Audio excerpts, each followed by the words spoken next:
Hello, Bachcho. Welcome back to the channel. So, if you are new to this channel, hello, my name is Muskan Agrawal. Me, along with my team, teaches you all from classes 9 to 12, all subjects. Well, today we are starting off with economics again, this time with class 9th and chapter number 3, your second last chapter, which is poverty as a challenge. उतना भी कोई hard chapter नहीं है, ये थोड़ा weightage ज़्यादा है इसका, बट उतना भी कोई हार्ड चैप्टर नहीं है, बहुत सिंपल सा चैप्टर है। पॉवर्टी होती क्या है? गरीबी। सिंपल साफ भाषा में अगर मैं कहूँ तो पॉवर्टी मतलब होती है गरीबी। और पॉवर्टी लाइन में वो लोग आते हैं, पुअर वो लोग कहलाते हैं। Who people are poor? कौन होते हैं पुअर?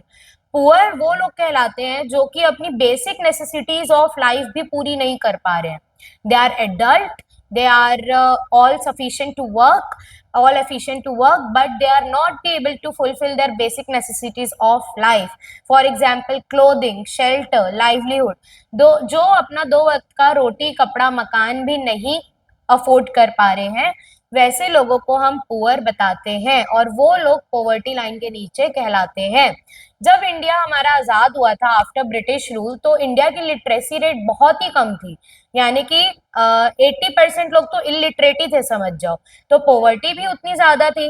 लेकिन जैसे जैसे अब इंडिया धीरे धीरे डेवलप कर रहा है, after 75 years we are now literate and अभी लिटरेसी रेट बहुत ज्यादा है इंडिया की। सो पॉवर्टी भी कम है इंडिया की, यानी कि गरीब लोग कम है।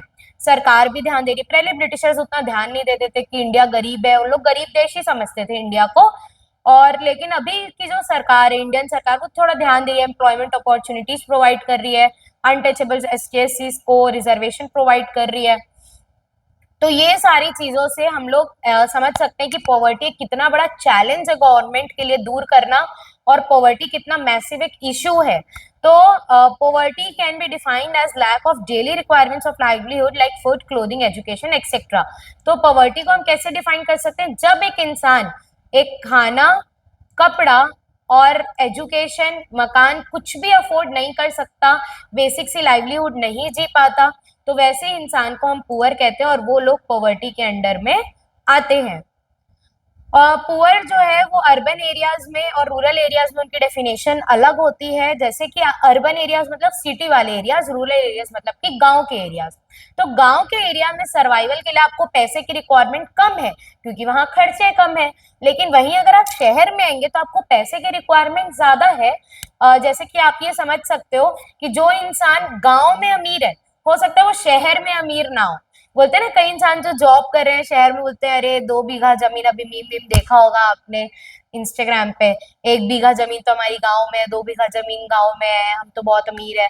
तो जो इंसान रूरल एरिया में अमीर है, हो सकता है वही इंसान अर्बन एरिया में गरीब हो, क्योंकि अर्बन एरिया का लाइफस्टाइल अलग होता है, सिटीज का रहन सहन अलग होता है, और वहां पे खर्चे भी ज्यादा होते हैं। ठीक है।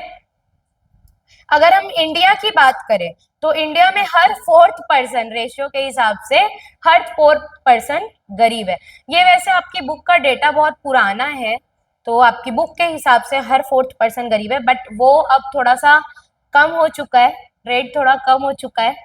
तो सोशल साइंटिस्ट ने 2 तरीके से पॉवर्टी को देखा है, which is social exclusion and vulnerability. Social exclusion क्या होता है? आपका जैसा सराउंडिंग रहेगा वैसे ही आप बन जाओगे। बोलते हैं ना मम्मी पापा कि जैसी हमारी संगति रहेगी हम वैसे ही बन जाएंगे।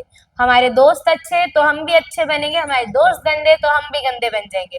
तो एक इंसान पुअर कब रहता है? जब वो अपने आसपास देखता है पुअर लोगों को, पुअर चीजों को, तब उसकी मेंटालिटी ही पुअर वाली हो जाती है। बोलते ना, आप अगर 10,000 कमाने वाले के साथ रहोगे तो आपकी मेंटेलिटी 10,000 वाली हो जाएगी कि मुझे 10,000 ही कमाना है या 20,000 रुपए कमाना है। लेकिन वहीं आप मिलियनेयर के साथ उठना बैठना है, आपका लाखों जो कमा रहे हैं उसके साथ उठना बैठना है, तो आपकी भी मेंटेलिटी में आएगा, नहीं मुझे भी लाखों कमाना है, मुझे भी इसका फायदा उठाना है। So what is social exclusion? Social exclusion is very useful as per this concept. Poverty must be seen in terms of poor living only in poor surrounding with other poor people. तो जो poor लोग होते हैं, एक तो देखो वो जो पुअर सराउंडिंग में रहने का उनका क्या है, क्योंकि वो एक्सपेंसिव सराउंडिंग पहली बात तो अफोर्ड नहीं कर सकते।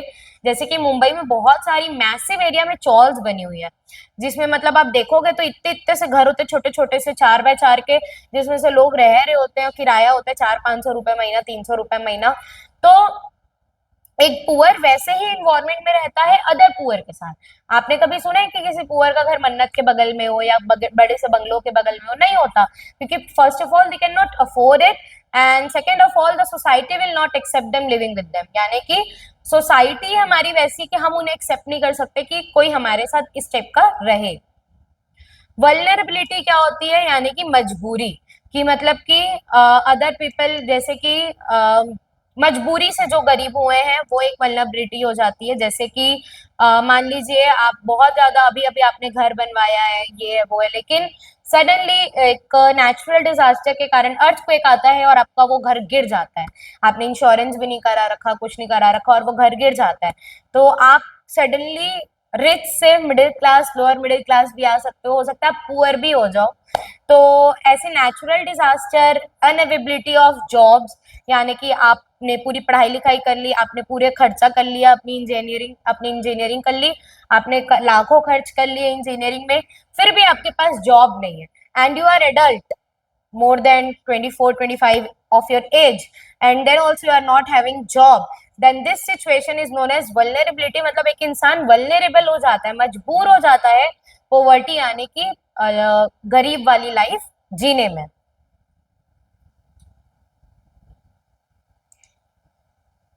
जैसे कि ये जो वल्नरेबिलिटी हम किस में देख सकते हैं? बैकवर्ड कास्ट के लोगों पे। खैर अभी तो रिजर्वेशन से उन्हें सिक्योर कर लिया गया है, फिर अभी रिजर्वेशन हटाया जा रहा है। जैसे कि एक पीढ़ी अगर रिजर्वेशन एंजॉय कर ली है तो सेकेंड पीढ़ी रिजर्वेशन एंजॉय नहीं कर सकती। मेरे हिसाब से तो ये बहुत ही एक अच्छा स्टेप है गवर्नमेंट के लिए इक्वालिटी लाने के लिए, क्योंकि पहले अनटचेबिलिटी थी, अभी तो ऐसा कुछ है नहीं। All of them are very मतलब अपने आप में सब सक्षम है कि वो जॉब करके अपना पैसा अर्न कर सकते हैं, तो रिजर्वेशन की क्या जरूरत है? आपके साथ भी होता होगा कि अगर कोई जनरल वाले, ओबीसी वाले ला रहे हैं मान लीजिए 90%, लेकिन वहीं अगर कोई ले आया एससी एससी वाला 85 80 70%, तो पहले एसटी एससी वालों का सिलेक्शन होता था गवर्नमेंट जॉब्स में, कॉलेजेस में, तो ये चीज गलत थी। बट वो चीज अभी रेक्टिफाई हो गई है, सुप्रीम कोर्ट का ऑर्डर आ चुका है कि no reservation from now, and ये एक बहुत ही अच्छा स्टेप है मेरे ख्याल से। तो इक्वालिटी रहनी चाहिए भाई, कि मतलब अब कोई भी अनइक्वल नहीं है। ठीक है आपने पहले रिजर्वेशन दे दिया क्योंकि 70 साल पहले भाई दलित प्रथा, छुआछूत, ये सब था, बट अभी ऐसा कुछ नहीं है, तो क्या फायदा रिजर्वेशन देने का? विडोज को देखने को मिल सकता है, यानी कि विधवा औरतों में हम ये देखने मजबूरी देखने को मिल सकती है कि जिसके हस्बैंड एक्सपायर हो गए, कभी कभार उनके जो इन लॉज है वो भी उनको घर से निकाल देते हैं, मायके वाले एक्सेप्ट नहीं करते हैं। या फिजिकली हैंडीकैप्ड पर्सन, क्योंकि फिजिकली हैंडीकैप्ड पर्सन को कोई जॉब नहीं देना चाहता, and they are not that sufficient, वो सेल्फ इतने सक्षम नहीं होते कि वो कोई फिजिकल मेहनत वाला जॉब कर सकें। Okay, so what's poverty line? हम कैसे पता करेंगे कि एक पर्सन पुअर है? ठीक है, ये होती है एक पॉवर्टी लाइन, यानी कि सरकार ने एक इनकम डिसाइड की हुई है कि अगर एक इंसान एडल्ट है, सेल्फ सक्षम है कमाने के, फिर भी अगर वो नहीं कमा रहा है तो वो पॉवर्टी लाइन के बिलो है। मान लीजिए लाइन है, ये एक पर्सन है जो कि दिन का 100 रुपए कमा रहा है, लेकिन वही ये दूसरा पर्सन है जो कि दिन का 10 रुपए कमा रहा है। तो 10 रुपए वाला जो पर्सन है वो पॉवर्टी लाइन के नीचे आएगा, लेकिन वही जो 100 रुपए कमा रहा है वो पॉवर्टी लाइन के ऊपर आएगा, यानी कि वो पुअर नहीं है। तो सरकार ने एक रेट डिसाइड किया हुआ है, दैट्स 30 रुपीज, कि 30 रुपए से ज्यादा अगर कोई कमा रहा है दिन का एडल्ट, तो वो ऐसा नहीं कि आप लोग पॉवर्टी लाइन के नीचे हो क्योंकि आप लोग अभी अर्न नहीं कर रहे हो, because you guys are not adult and not that educated कि आप कमा सको खुद से। तो अगर कोई इंसान 30 रुपए से दिन का कम कमा रहा है, यानी 30 रुपए से कम कमा रहा है, तो वो पॉवर्टी लाइन के नीचे होगा। लेकिन अगर वही कोई इंसान 30 रुपए से ज्यादा कमा रहा है तो वो पॉवर्टी लाइन के ऊपर होगा। तो ये एक एस्टिमेशन दिया है सरकार ने। ओके, सो अब थोड़ी सी सर्वेस पे ध्यान दे लेते हैं। Ministry of finance, government of India ने जो निकाली थी, the poverty ratio in year 1973 is 55% and 30% इन 2010। जैसा कि मैंने बोला था, जब देश आजाद हुआ था तब बहुत ज्यादा पॉवर्टी थी, क्योंकि इलिटरेसी बहुत थी, लोग लिटरेट नहीं थे, उनको पता नहीं था कि उनके लिए क्या सही है क्या गलत। तो इलिटरेसी बहुत थी कंट्री में, तो 1973 में 55% लोग इंडिया में पुअर थे। तो आप ये इमेजिन कीजिए कि 1947 में जब देश आजाद हुआ होगा तब कितने लोग पुअर होंगे। तो 1973 के डेटा के अनुसार 55% लोग, मतलब आधे से भी ज्यादा पॉपुलेशन इंडिया की पॉवर्टी लाइन के भी नीचे थी। लेकिन 2010 तक आते आते 20% कम, सॉरी 25% कम हो गई, 30% पे हम आ गए, यानी कि इंडिया की ग्रोथ हुई है भाई। Which shows the decline in poverty ratios, भाई पॉवर्टी कम हुई है इंडिया में। उसके बाद 2000 तक तो आते आते 26% पे आ गए थे हम। तो बहुत भारी मात्रा में पॉवर्टी डिक्रीज हुए 1974 से 2000 के बीच में। अब वल्नरेबल ग्रुप्स क्या होते हैं? अब इंडिया में रह रहे हर किसी का इकोनॉमिक स्टेटस अलग होता है, सोशल स्टेटस अलग होता है। तो इंडिया में स्पेशली सोशली ग्रुप्स बटे हुए हैं, कास्ट सिस्टम के बेसिस पे, रिलीजन के बेसिस पे, एंड इकोनॉमिक कैटेगरी में भी ग्रुप्स बटे हुए हैं। जैसे जो अमीर है वो सिर्फ अमीर के साथ उठता बैठता है, गरीब सिर्फ गरीब के साथ, middle class only middle class and upper middle class. तो जैसे कि एस टी एस सीज, जैसे schedule caste and schedule tribe, वो उनको हम वल्नरेबल कह सकते हैं, वल्नरेबल सोशल ग्रुप्स। जैसे पहले उनके साथ बहुत गलत होता था, उनके साथ अनटचेबिलिटी वाली सिस्टम होती थी, उनको दलित कहलाया जाता था, उनके वॉशरूम्स अलग होते थे, एंड उनके इवन हर चीज शॉप्स वगैरह अलग होते थे। थिएटर है तो दलित के लिए अलग एंड जनरल वालों के लिए अलग, एंड ये सब कास्ट सिस्टम बहुत ज्यादा था इंडिया में पहले। तो ये सब वल्नरेबल ग्रुप्स में आ सकते हैं। And agriculture labour and urban casual labour house hold और वल्नरेबल इन इकोनॉमिक कैटेगरीज। आपके घर में जो अर्बन एरियाज में, देखो गाँव में ये बाई वाला तो सिस्टम रहता नहीं है कि कोई किसी के घर जाके हाउस होल्ड कोर्स करेगा, लेकिन क्योंकि सिटीज में होता है तो आपके घर में जो हाउस हेल्प्स आते हैं वो लोग इस वल्नरेबल ग्रुप्स में आ सकते हैं, ठीक है। एंड गांव के एरिया में एग्रीकल्चर जिनका उतना अच्छा नहीं है, जिनका प्रॉफिट मार्जिन नहीं है, वो सारे लोग भी वल्नरेबल ग्रुप में आ सकते हैं। अब ग्लोबली हम पॉवर्टी को अगर देखें, अब देखिए खाली इंडिया ही गरीब नहीं है, बाकी भी गरीब है। जिनको लगता है दुबई में तो खाली रिच लोग रहते हैं, ऐसी बात नहीं है। तो वो आपने एक साइड है जो कि आपने सोशल मीडिया पे देखा हुआ है, other side of the country कुछ और रहती है। तो ग्लोबली भी लोग पॉवर्टी की समस्या से जूझ रहे हैं। पॉवर्टी हर एरिया में है, हर देश में है। हाँ, लेकिन कहीं कम है कहीं ज्यादा। जैसे कि इंडिया में कम है, पाकिस्तान में ज्यादा, तो वैसे ही पॉवर्टी अलग अलग रेशियोज में है, बट पॉवर्टी है हर जगह। Okay, so world development indicators 2012, the world bank, through huge investment in human resource development, rapid economic growth, poverty sustainable decrease in China and south Asian countries. क्योंकि development बहुत ज्यादा हुआ है अभी, ये वर्ल्ड बैंक की रिपोर्ट में आपको बता रही हूँ 2012 के हिसाब से, क्योंकि अभी बहुत ज्यादा डेवलपमेंट हो रहा है कंट्रीज में, तो लोगों की एम्प्लॉयमेंट भी जनरेट हो रही है। जैसे कि अगर फैक्ट्री खुलेगी तो लोगों को एम्प्लॉयमेंट मिलेगी। तो चाइना और साउथ ईस्ट एशियन कंट्रीज में पॉवर्टी का रेट बहुत ही ज्यादा कम हो गया है। In China, number of poor has come down from 85% in 1981 to 14% in 2000। देखिए कितना मैसिव इंप्रूवमेंट है। मतलब 1981 में चाइना में 85% लोग पुअर थे।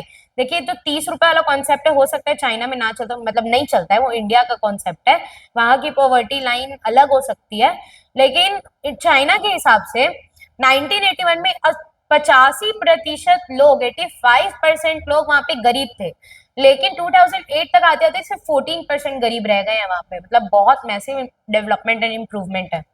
एशियन कंट्रीज की अगर हम बात करें, जैसे कि India, Sri Lanka, Bangladesh, Nepal, Bhutan, Pakistan, despite decline in percentage of poor the decline has not been rapid. हाँ, यहाँ पे भी पुअर्स की मात्रा कम हुई है, लेकिन चाइना जितनी रैपिड नहीं हुई है। हमने क्या पढ़ा था इंडिया में ऊपर कि 55 से 25 आ गया, 20 आ गया, 30 आ गया। लेकिन चाइना में अगर आप देखो 85 से डायरेक्ट 14, तो उतनी, हाँ यहाँ पे भी पॉवर्टी में इम्प्रूवमेंट आई है, लेकिन उतनी रैपिडली नहीं आई है, उतनी जल्दी नहीं आई है। In India, poverty is higher than national estimates. It is done because of different poverty line definition. बाकी कंट्रीज के मुकाबले इंडिया का पॉवर्टी रेट इसलिए ज्यादा है क्योंकि सबकी पॉवर्टी लाइन की डेफिनेशन अलग होती है। In Latin America, ratio of poverty has decline from 11% in 1980 to 6.4%। देखिए अमेरिका की पॉवर्टी रेट कितनी कम है ऑलरेडी। मतलब चाइना की कहाँ 85, इंडिया की 55, अमेरिका की स्टार्टिंग में थी 11%, अब सिर्फ 6% पे रह गई है। यानी कि अमेरिका में 94% लोग अमीर है, सिर्फ 6% लोग गरीब है। आप सोच लीजिए कितना वास्ट डिफरेंस है। अब कॉजेज ऑफ पॉवर्टी, पॉवर्टी होती क्यों है? सबसे पहले लो ग्रोथ रेट, क्योंकि मैंने कहा जैसे इंडिया बहुत सालों तक गुलाम रहा। पहले तुर्कीज का, अफगान का, दिल्ली सल्तनत, मुगल एम्पायर, ब्रिटिश एम्पायर, इतने 100-100 साल, 200-200 सालों तक सबने रूल किया। तो ग्रोथ तो किसी ने होने नहीं दी। सबका नजर सिर्फ किस पे था? इंडिया के वेल्थ के ऊपर। किसी ने अपना समझ के रूल नहीं किया इंडिया को, राजपूत के और मराठास के अलावा। तो उन्होंने खाली लूटा है इंडिया को। तो इसीलिए भी ग्रोथ जो है इंडिया की स्लो डाउन हो गई है।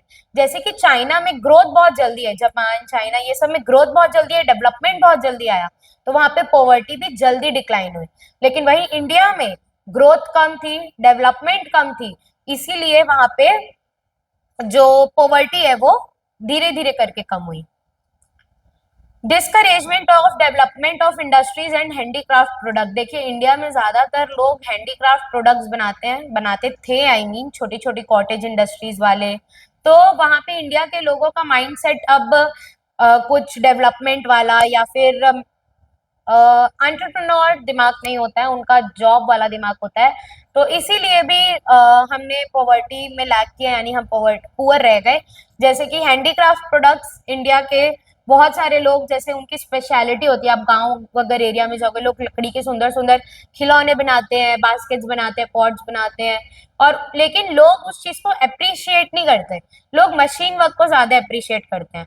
तो इसीलिए लोग पुअर रह गए। जैसे कि एक कम्युनिटी है फरीदाबाद में बैंगल्स बनाने की। जैसे फरीदाबाद के ना चूड़ियां बहुत फेमस होती है, राजस्थान की लाख की चूड़ियां एंड फरीदाबाद में भी चूड़ियां बहुत फेमस होती है। तो वहां पे एक जो पर्टिकुलर कम्युनिटी थी, उनका तो भाई पैशन था कि वो हाथ से चूड़ियां बनाए और बेचे। लेकिन हाथ से क्या होता है ना, इतनी फिनिशिंग नहीं आ पाती है। क्वालिटी आपको मिलेगी, रेट्स भी हाई रहते हैं क्योंकि हाथ से का काम है, एंड फिनिशिंग भी उतनी नहीं आ पाती है। तो लोगों ने वो हाथ का काम छोड़ दिया पहनना और मशीन वर्क को, यानी कांच की चूड़ियां और वेलवेट ये सब पहनने लग गए। तो वो जो कम्युनिटी थी जो खाली हाथ का बना हुआ काम करती थी और उन्हें कुछ भी नहीं आता था, जनरेशन टू जनरेशन वो वही करते आए थे, तो उस कारण भी वो लोग पुअर हो गए। High growth rate of population. अब इतनी बड़ी पॉपुलेशन है तो एक सरकार को इतना भाई अपना पैसा भी मारना है, करप्शन भी करना है। तो इतनी बड़ी पॉपुलेशन है तो इतनी बड़ी पॉपुलेशन को हर लेवल ऑफ इनकम देना पॉसिबल नहीं है। किसी की इनकम लो होती है, किसी की इनकम हाई होती है।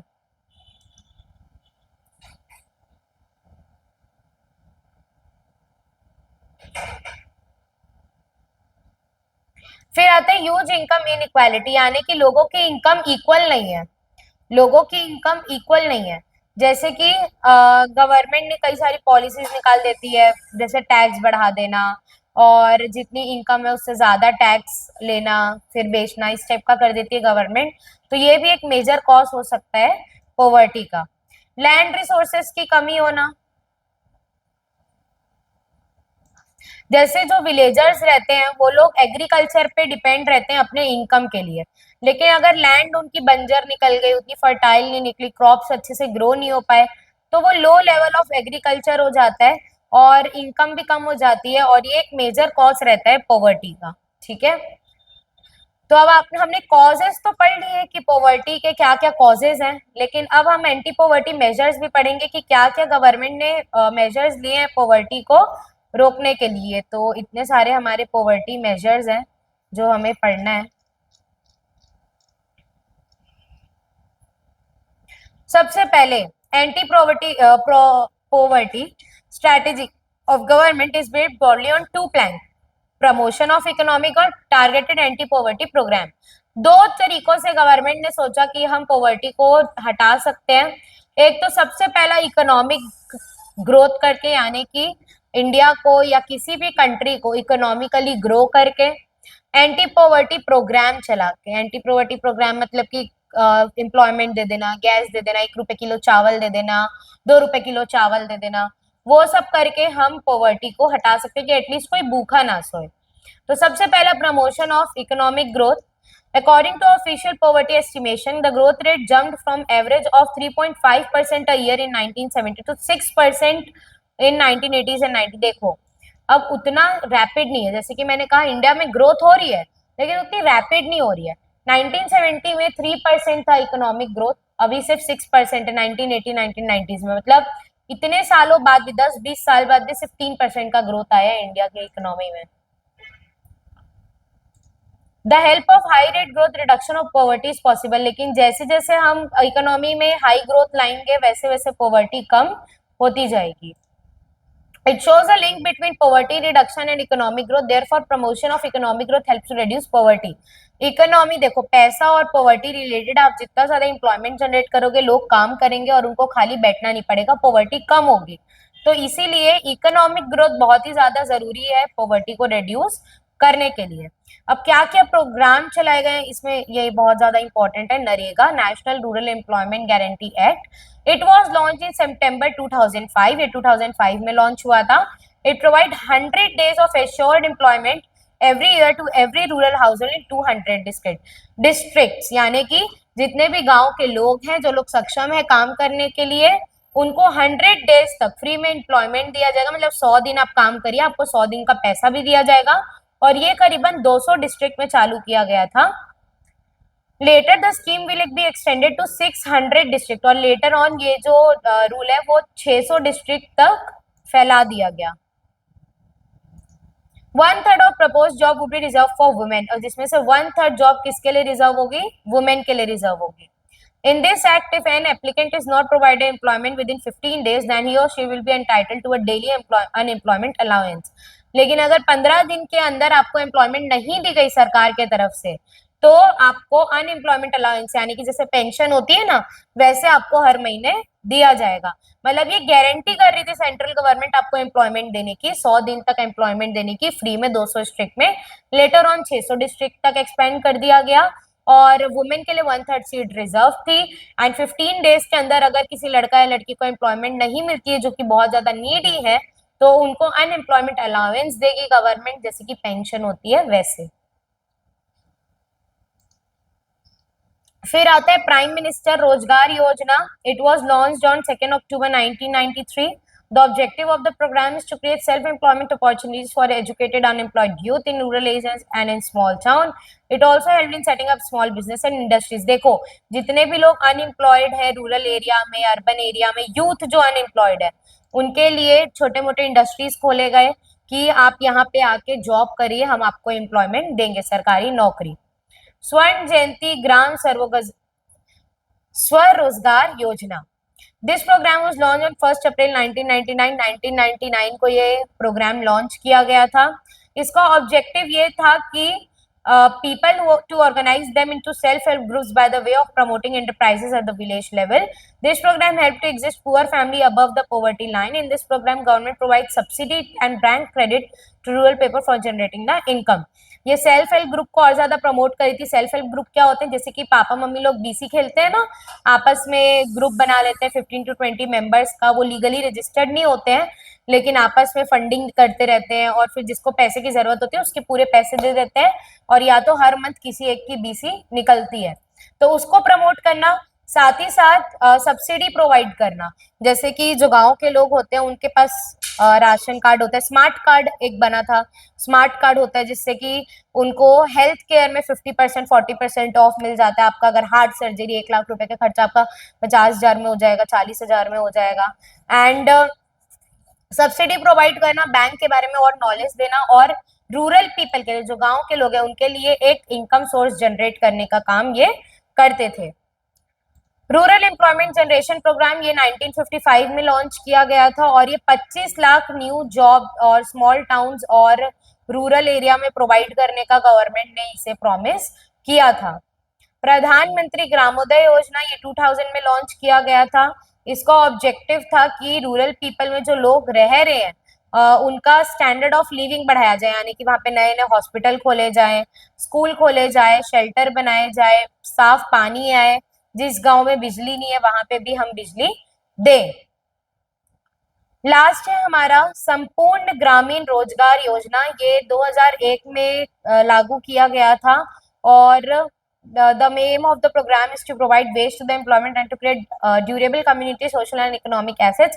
यानी कि वेज एम्प्लॉयमेंट देना, अगेन कम्युनिटी को, सोशल ग्रुप्स को और इकोनॉमिक एसेट्स क्रिएट करना इसका मेन मोटिव था।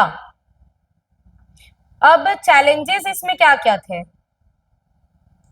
मेन पॉवर्टी में चैलेंज क्या क्या है मैं बताऊं। पॉवर्टी क्यों है? सबसे पहले तो अनएम्प्लॉयमेंट। अनएम्प्लॉयमेंट एक मेजर इशू है। जैसे कि गवर्नमेंट अगर इतना जॉब्स का वादा कर भी देती तो जितने भ्रष्टाचारी ऑफिसर्स बैठे हैं वो लोग ना फिर भी कमीशन लेते थे। ऐसा भी होता है अभी भी, अगर आप कहीं गवर्नमेंट जॉब के लिए अप्लाई करो, अगर आपका क्लियर नहीं हुआ तो लोग पैसा लेके आपकी जॉब लगवाते हैं। तो अनएम्प्लॉयमेंट एक बहुत बड़ा रीजन था इसका, पॉवर्टी का। देन चाइल्ड लेबर, और जहां जहां पे फैक्ट्रीज खुलती थी, लोग अपने जैसे जितने गांव के लोग होते थे उन लोग क्या करते थे, चाइल्ड को भी भेज देते थे काम करने के लिए। तो अगर बच्चा काम करे तो वो पढ़ेगा कब? तो वो लिटरेट नहीं हो पाता था, तो इस कारण वो बड़े होके पुअर रह जाता था, यानी कि वो पॉवर्टी लाइन के नीचे रह जाता था। लास्ट इलिटरेसी, पढ़ेगा देश तो बढ़ेगा देश, अगर पढ़ाई नहीं होगी देश में तो कैसे बढ़ेगा देश आगे? जैसे कि इंडिया में ब्रिटिशर्स के टाइम इलिटरेसी बहुत थी, लेकिन धीरे धीरे करके लोग लिटरेट हुए, वे समझने लगे पढ़ाई की इंपॉर्टेंस, और इसीलिए पॉवर्टी भी धीरे धीरे कम होने लगी। इसी के साथ हमारा चैप्टर होता है कंप्लीट। अब आई होप आपको बहुत अच्छे से ये चैप्टर समझ में आ गया हो। मिलते हैं अगली वीडियो में, तब तक के लिए लाइक सब्सक्राइब करके जाना।